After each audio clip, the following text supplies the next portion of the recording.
Hello mga kabayan, nabuo ang aming samahan last February 2024 at nagsimula kami sa ilan lamang ng mga kapatiran o kaibigan kasama si Brother Alfonso Stories, Lina Kahuraw, si Nanay Pilar, si Bibi at iba pang dumalo na nakinig ng meeting sa panahong yaon. Kami ay nagpapasalamat sa Diyos dahil naisipan namin iparehistro sa Securities and Exchange Commission para ma-formalize at maging legal ang aming grupo. At glory to God dahil hawak na namin ang certificate ng Securities and Exchange Commission at nag-recruit kami, patuloy na nag-recruit lalong-lalo na sa mga katulad naming mahihirap sapagkat ang aming livelihood ay para lamang ito sa mga mahihirap na kulang sa budget o nangarap na magkaroon ng maliit na negosyo at mali natin biglang nag-boom at lumaki ang ating mga negosyo sa pamagitan at tulong ng ating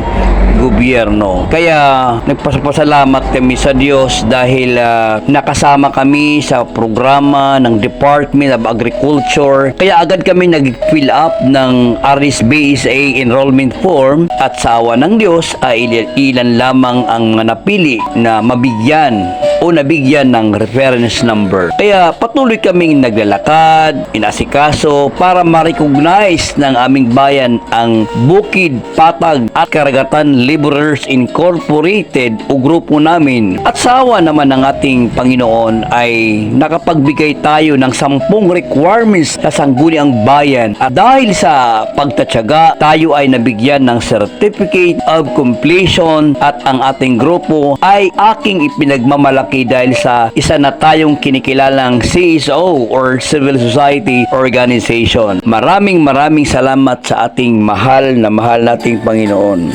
Yun nga mga kapatid, tayo naman po ay gumagawa ng proposal para po sa DSWD para matulungan po ang ating grupo. Kaya manalangin lang po tayo. Kaya sabi nga, for man is impossible, but with God all things are possible. Salamat po.